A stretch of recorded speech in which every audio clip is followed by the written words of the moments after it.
On the 31st of August 2019, French Formula 2 driver Antoine Hubert sadly passed away after a crash during the F2 feature race at Spa in Belgium. It was a difficult day for the world of motorsport, and this one is for Antoine.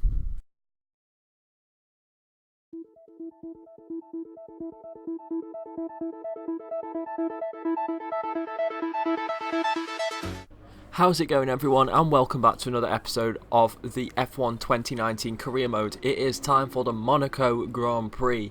We start off with getting one failed development, which is always good, isn't it? The chassis upgrade that we tried to do unfortunately did not reach us in time for this Monaco Grand Prix. But as you can see there on the right, we are now the 5th best car on the grid. Now this race happened when the first patch to the game came out. Yes, it is that long ago since I recorded this.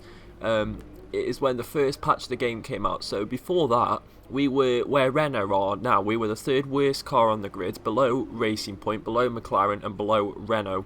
But basically, us and Renault have swapped pretty much. So we are now the 5th best car on the grid, which is pretty damn awesome because it means we'll now be getting better results for sure. But yeah, Monaco, I hate Monaco. I hate driving the Monaco track. It is honestly horrible. But of course, Monaco is more about the driver than it is the car. So we need to get a good qualifying session in to get as high up on the grid as we can, and therefore we can possibly keep our position higher up, like on the grid, because it's very, very hard to overtake at Monaco. Anyway, enough dilly-dallying, let's get into the qualifying. We're here at the magical Circuit de Monaco for one of the most challenging qualifying sessions on the Formula 1 calendar. Who can add their name to the illustrious list of Monte Carlo pole sitters here today?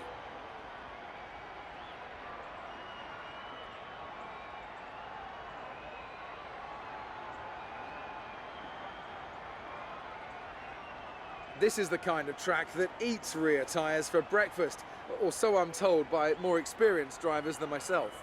Lots of low-speed exits means the rears are in for a lot of punishment. It's all too easy to spin them up coming out of a corner too aggressively. It might look great for us as spectators, as we love to see a car driven beyond its limits, but it's not going to result in a great long-run pace. So here we go then, our first run in qualifying here in Monaco. It's going to be very, very difficult because Monaco is just that sort of track that it's just too thin. Simple as that. These cars are very, very wide, and it is very thin, this track, so it's kind of hard for me not to run into the barriers, especially using a controller as well, because a controller is just not easy to use. But I was actually quite proud of this lap, this first qualifying lap, just due to the fact that I barely did any flashbacks at all. I've already done one, as you've probably seen. I messed up the editing, but yeah, it was a pretty good first lap. So, of course, like I said before, Monaco's all about the driver and not the car, so the fact that I'm driving a Toro Rosso shouldn't really matter. I just want to get up as high as I can and see if I can just stay there. That's literally it. But we're coming around the final few corners now, through the chicane. Charles Leclerc's currently got the fastest lap of the race.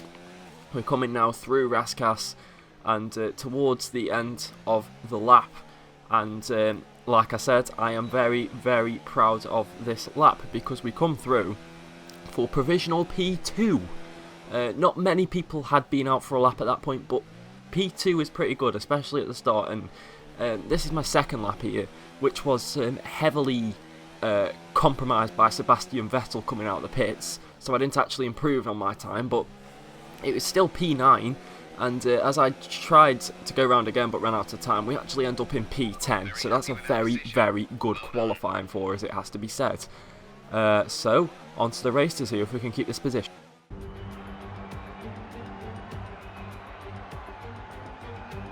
A proper road race, and in the true meaning of the word. That was how Mr. Monaco, the late great Graham Hill, once described this iconic event. The cars we drive have come a long way in the intervening half-century, but still we race on those same public roads beside the Mediterranean Sea. There's no victory more coveted than that of the Monaco Grand Prix. The astonishing Circuit de Monaco is, for all intents and purposes, virtually unchanged since its inaugural race back in 1929. The faster cars of today, though, ensure the 19 corners past the casino and along the seafront remain as thrilling as ever. A 2.1-mile lap here takes us around an entire country, yet never more than inches from the race-ending barriers. Joining me for today's race once again is Anthony Davidson. Can we talk about Mercedes? What do you make of their performance so far this season? Well, the atmosphere within that team seems very positive at the moment. Everyone seems like they're in great spirits and having a lot of fun doing what they do, and that's definitely contributed to the performances we've seen.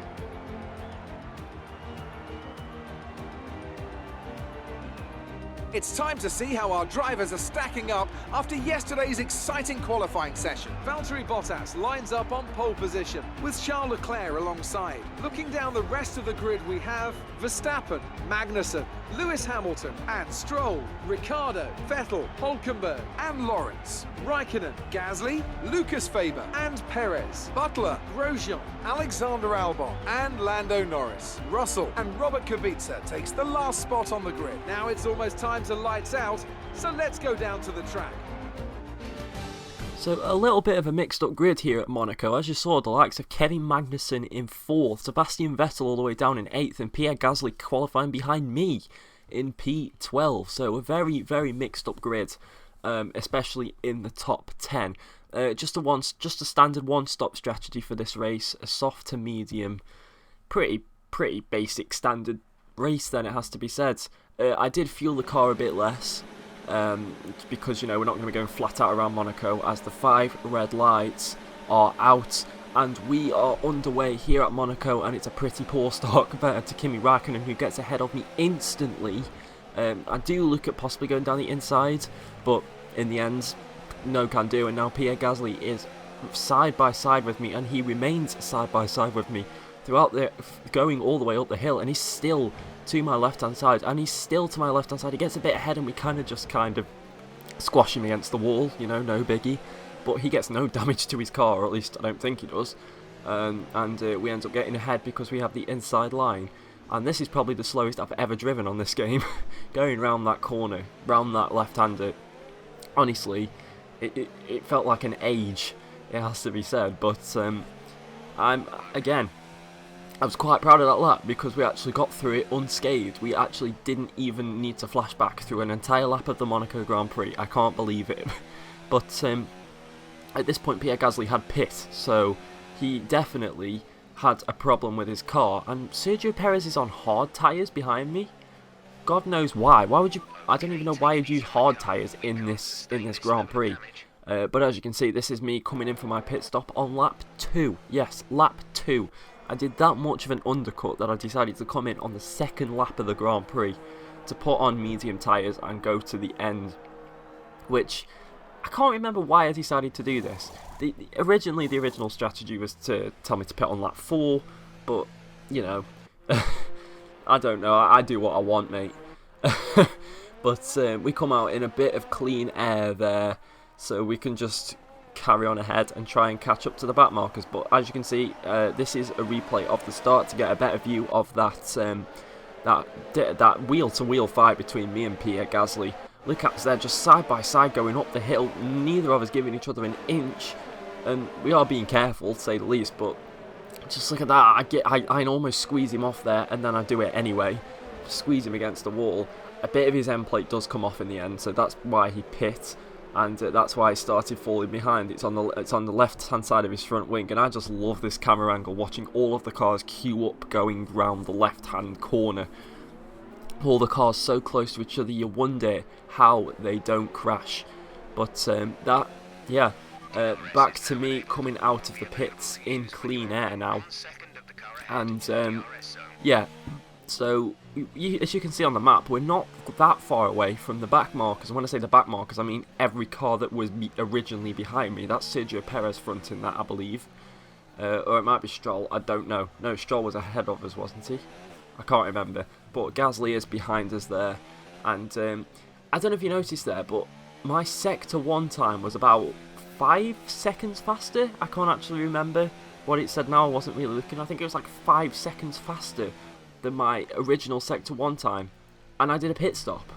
Like, that just shows how much better these tyres were and how much better being in clean air is, because my sector times here were faster. Look, this lap is currently 7 seconds faster than my previous best. We go 7.5 seconds faster in one lap. I'm guessing that other best lap wasn't very good, but I just found that absolutely ridiculous. And as you can see, we're on lap 7 now. We've caught up to the back markers. We just go right down the inside there of Robert Kubica. Just absolutely make a massive lunge. You know, we weren't close enough to him, but I went so late on the brake in there. And as we look at a replay of it, as you can see, look at this. Bang! Like, fair. Completely fair. We banged tyres slightly, but it was a fair lunge. And look at this. I got it on the inside of George Russell on the massive left-hander. I don't know if it's got a name. I'm sorry if I don't know turn names at all. Only a select few, but it was definitely... That was not a legal overtake by any stretch. Well, it was, in a sense, but we kind of... Our tyres interlock, and he kind of just has to back out of it in the end. And now, as you can see, we're trying to get past Romain Grosjean. We do touch slightly at Raskas. That's one turn name I do know. But as you can see there, we get into a bit of a tussle with him, and he's out of the race. We've crashed him. Well, he's not quite out of the race yet, but we have crashed him out. He's gone. He is done. He has gone so far back. We just squeezed him. We just basically thundered him into the barrier and completely damaged his car. Like, I had no other choice. I just had bare understeer. Look at it. Look, boom.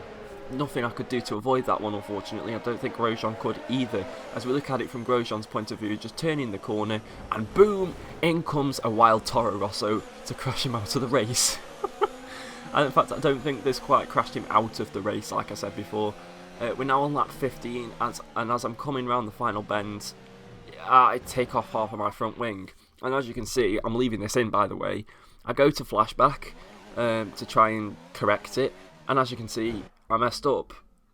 And that's when I realised, when I paused it again, I messed up completely and resumed it where I stopped it. So half of my front wing is now gone. So we're now coming through Raskas with half a front wing, and we just break the other half off for good measure, and we have to come into the pits. Again, look, I have no front wing. You know what I mean? I'm like Daniel Ricciardo has been in this series. Hey, I have no front wing at all. But we come in for a pit stop, and me being me, because on my first pit stop I set the repair wing damage to no, because I had slight damage to my front wing, which did not need repairing.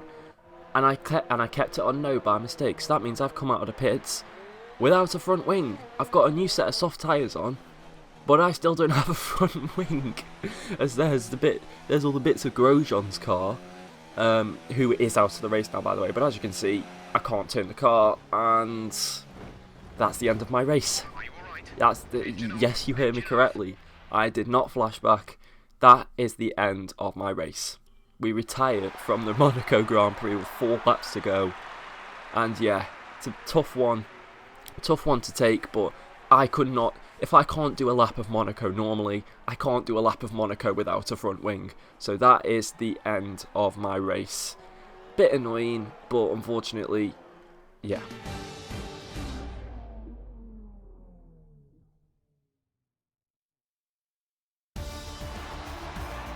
So, another fantastic victory for the Silver Arrows.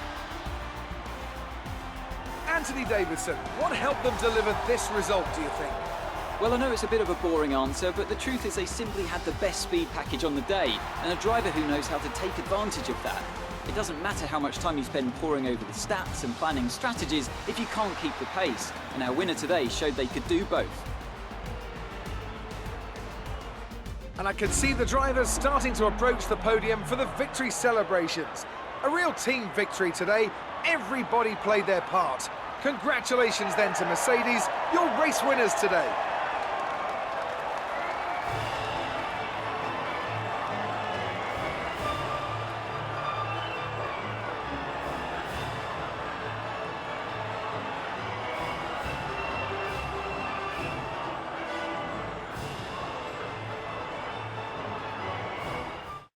That ends off the race. I DNF'd out the race, unfortunately, and this is actually where the episode ends. I didn't record anything after this. I must have just been too pissed off or something, but yeah, Valtteri Bottas won with Charles Leclerc in second, and I didn't see who was third. I'm guessing it was Hamilton. But yeah, it was me and Grosjean who DNF'd out the race. And yeah, if you guys enjoyed, make sure to smash that like button down below. Subscribe if you're new and you like what you see. And yeah, guys, until next time, peace.